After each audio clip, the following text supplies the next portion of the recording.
So now you have your seam ripper and you're just gonna rip that seam out because you messed up. Of course, I mess up when I'm making a video. I have not done this with the other 25 that I have made, but of course this one that I decided to make while on video, I mess up. Okay, we're gonna go again.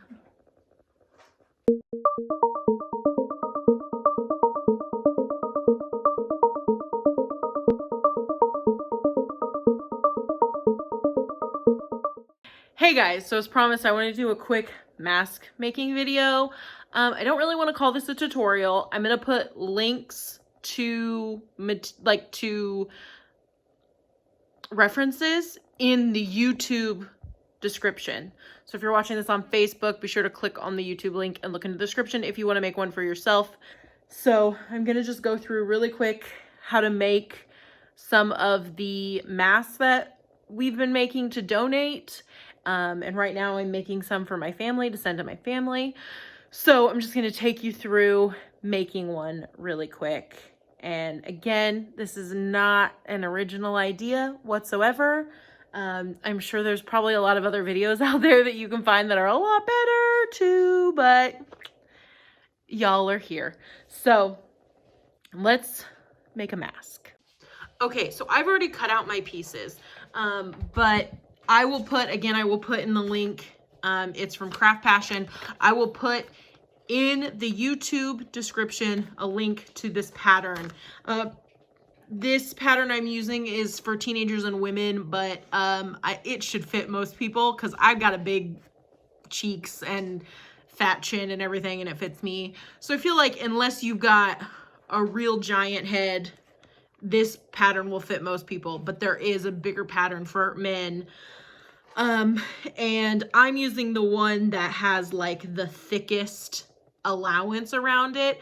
And then also, the women in the community theater costume group who started doing these even before I joined in found that it was a lot more helpful to add another 3/4 of an inch to the bottom. So even on top of this bigger seam allowance pattern, we also added 3/4 of an inch to the bottom here and drew a line.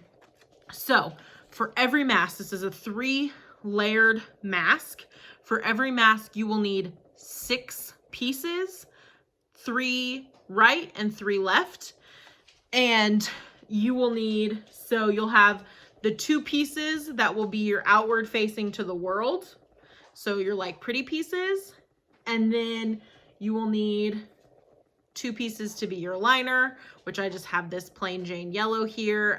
Before I ran out, I was using like a white muslin material, but this is just like a plain Jane yellow cotton. And then you need 2 to also make your pockets, which again, I am just using this plain Jane yellow fabric. And what I've been doing, because I have been struggling with the pockets lining up correctly, so to just, you know, not waste the time to be on the struggle bus, I am cutting everything, all 6 pieces this size.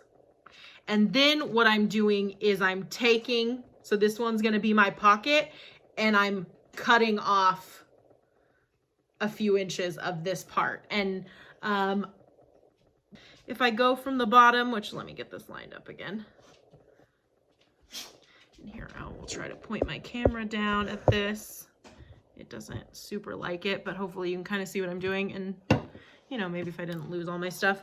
So yeah, just like going from the bottom here, if I did, so just going from the bottom here, if I did like 2.5 inches or maybe even just 2 inches, but I did 2 inches and it was still a little tight.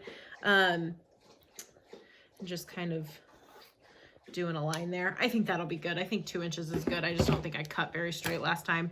And then grab my scissors and I just trim that off. So we have a pocket that will match up on the top and the bottom, but will be shorter on the sides where they need to insert the filter.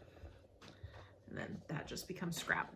Okay, so we're gonna head to the sewing machine next, and we're gonna start constructing. You're going to take 2 pieces to your mask and put the pretty sides together. The sides that will be facing the world together. You're gonna line them up together so it will look like that facing you. And then you're gonna go around the curved edge and just straight stitch it together. Super simple straight stitch.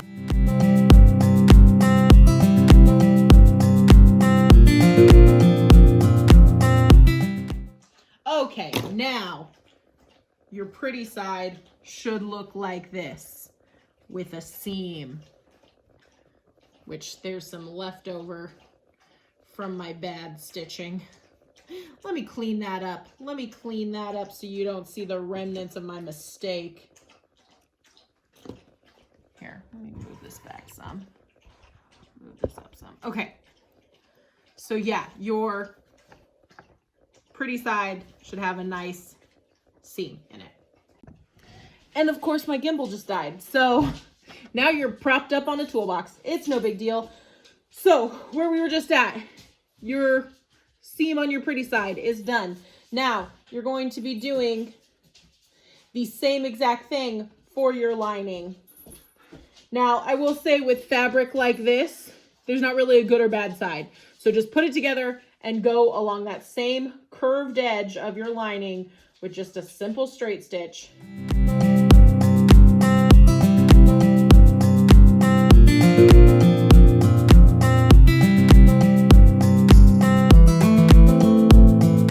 So same thing. Now you have a liner with a nice seam in it. Now what you're gonna do is, this is the back side of the liner. This is the back side of the outer shell of the mask. You're going to put them together. So just line them up using the seam as your middle. That usually is kind of the best way to do it. You know, line up the middle seam and just go off of that. And this fabric I'm using for the liner right now is super thin, so I want to stitch with that fabric on top so I don't lose it, because it's really easy to keep track of the fabric on bottom. So as you can see here, they're sandwiched in on each other. And now we're going to just sew around the whole thing. Again, as close to the edge as you can. I like to start with the top, because I like to make sure the top is lined up, and then I just kind of let everything else fall into place. And you know, there's nothing wrong with stopping and readjusting and making sure everything is taut.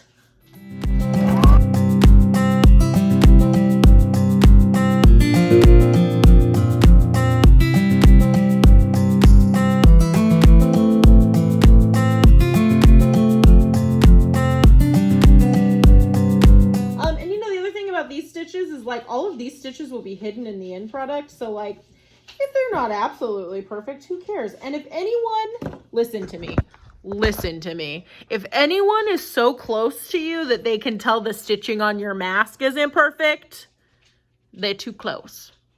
You have my permission to sneeze on them, because you'll be wearing your mask. It'll be fine. Okay, so now we have this nice stitch all along the top. And we're just gonna do the same thing, going down each side and then across the bottom. This liner did not line up super well, so it'll be okay. It'll all be hidden in the end. It'll all be hidden in the end, meow.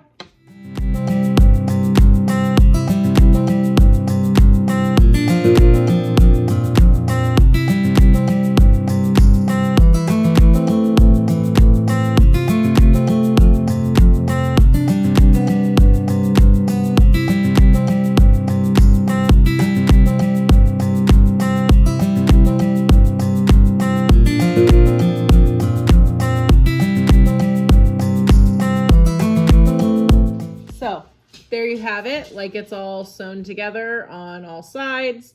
Now, next thing is going to be, and like this guy's longer, that's fine. We're going to do a finger roll over, and we're going to straight stitch all the edges like this to give them a nice finished edge. And usually, again, I start with the top because it's the hardest one. You finger roll over and just stitch away. So, next step.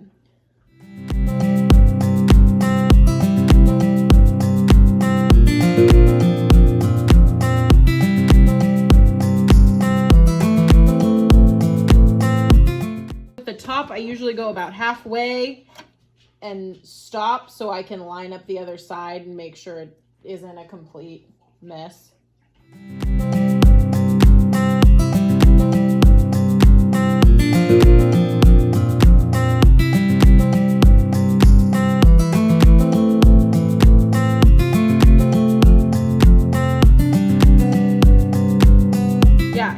The most I've like consecutively just sat here and used my machine like for hours on end, and she gets a little testy, you know. The screw to my foot likes to come loose, likes to lose the thread, likes to break the thread. The bobbin winder on my actual machine doesn't work, so my mom very, very sweetly got me an external bobbin winder for Christmas, but you know, they're a little different. And I don't think that it winds it quite as tightly as like the ones on the actual machine. So my bobbins run out very quickly too. I can probably make 2 masks on a bobbin, maybe that. I don't even know if I can make 2. I might only be able to make 1.5, to be honest with you, before I have to wind another bobbin. But that's okay. It's better than hand winding a bobbin, which is what I was doing for a little while, trying to finish my Halloween costume because my bobbin winder didn't work.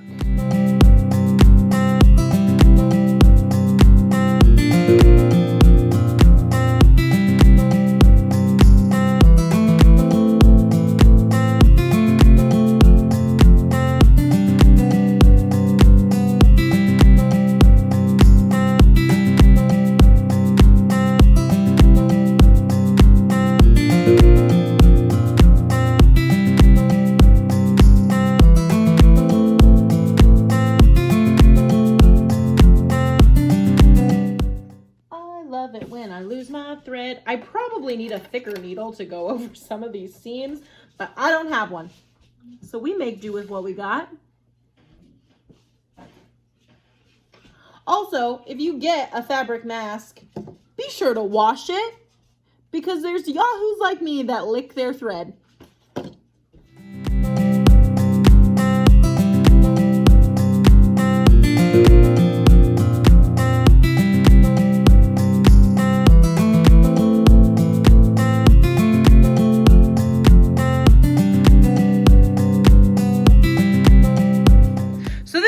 What we have so far with a liner and our pretty fabric facing the world. Okay, next is our pocket pieces. So we have our 2 skinnier pieces.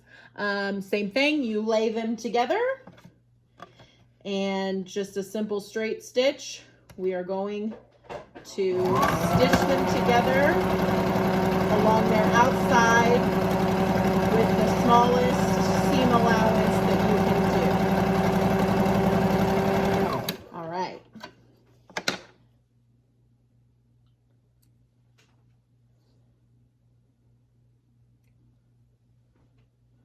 Oh, I got a loopy in my thread, but again, all of this will be hidden in the end, so who cares?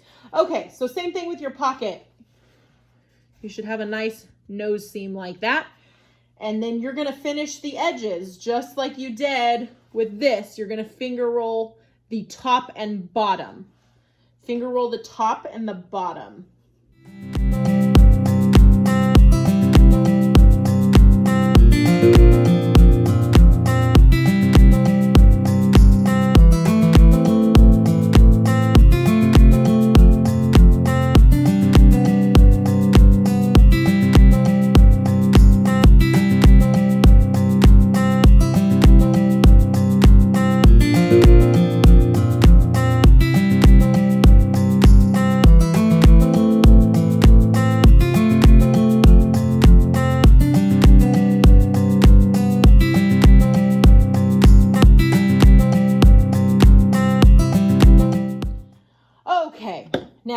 we're going to do the one thing that is unique. You're going to switch your machine to zigzag. Did you hear that? That was my machine switching to zigzag. Okay. So this is like the one stitch that is different. You're going to fold the sides, because this is going to be your pocket, about 1/2 inch. And you're going to zigzag this so that this edge here is real strong, because this edge is going to stand alone to hold the filters that people will be putting in and out.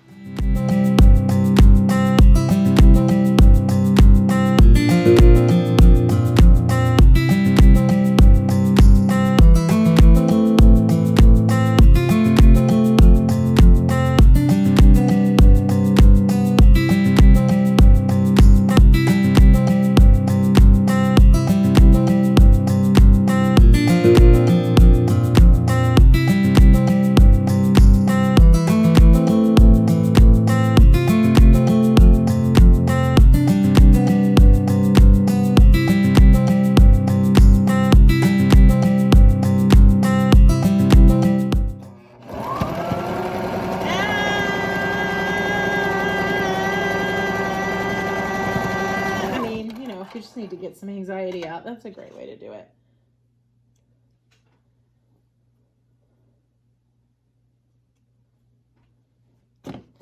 Okay. Now you have a pocket. Now, let me switch you around again. Take pocket, good side, and put it to mask, good side. And we're gonna just straight stitch. Oh yeah, change your guy back to a straight stitch. We're just gonna straight stitch the top and straight stitch the bottom. Easy peasy. Okay, yep, so you line your good sides up. And again, I do the top first, and it's the same thing. You wanna get as close to the edge as you can.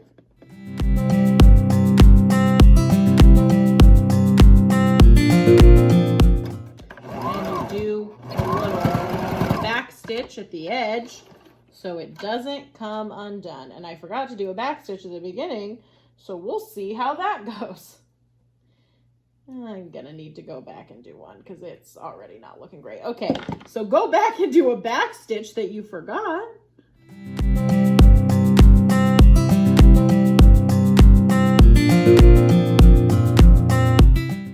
Okie doke. So now again, since you have the top done, it's really easy to just smooth it out and go straight across the bottom.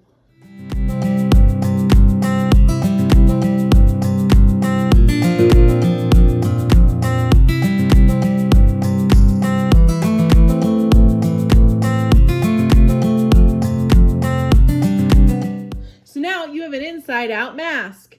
And just like a little tiny pillowcase, you're gonna flip it right way out. Boom, shakalaka. But we're not done yet.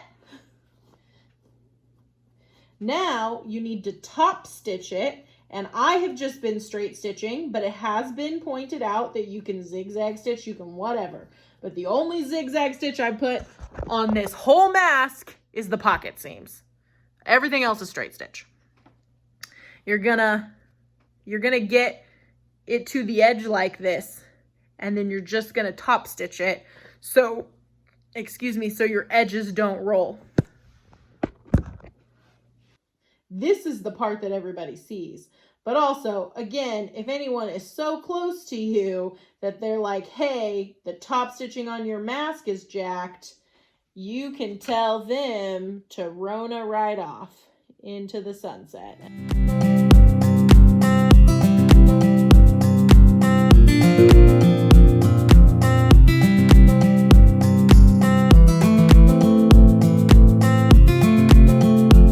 Thread broke. Love it when my thread breaks in the middle of a mask. A mask, a mask, a mask.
Hey, baby.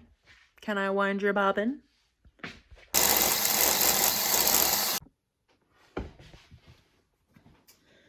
Okay, we're back with a wound bobbin. Okay, so we're calling it good on the top. It doesn't look great. I'm not gonna lie to you. But we're gonna now top stitch the bottom. Oh, kill me.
Gonna get any more masks made tonight because I'm so over this one single mask. Okay, see guys, now you have a top stitch. Oh hello. Oh, my camera, I messed it up. Okay, see how you have a top stitch all along the bottom, all along the top. It's there. Now the back. You're going to take this and you're going to fold it in and you're going to make a little pocket for elastic.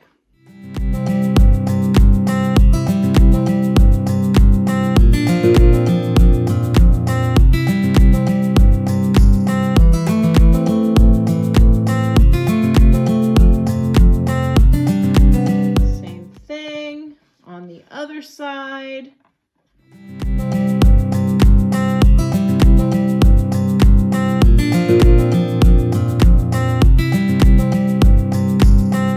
Oh my gosh. Okay, so the hard stuff is done. The hard stuff is done. So yeah, you have this beautiful mask. Don't look at the top stitching. And it's got a pocket on the inside. So you see that? You can get in your pocket and then you have that. So I will say that elastic is hard to come by. My mom sent me a bunch of elastic though. So I'm gonna put some elastic in these masks I'm making for my family until I run out. Oh, butts, I've got threads all over me. But this is t-shirt yarn. This is probably what you're gonna use. I even have some more old t-shirts here that I need to cut up, but I still have some t-shirt yarn there. I still have some t-shirt yarn there, so I don't need it yet. But I have these strips of t-shirt yarn, and I'm gonna just show you real quick how I'm using that. Okay, so you have a piece of t-shirt yarn. I will again put a link in the YouTube description on how to make t-shirt yarn. I have a safety pin, just a little tiny guy that I am putting through my t-shirt yarn like so. I have my mask. You're gonna start at the top and go down.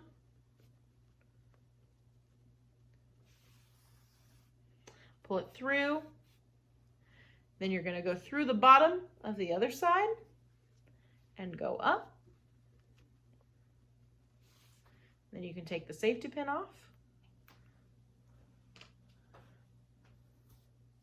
So what you're going to end up with is where this will loop. I should turn it this way. This will loop around your neck, and then these you can tie up around your head.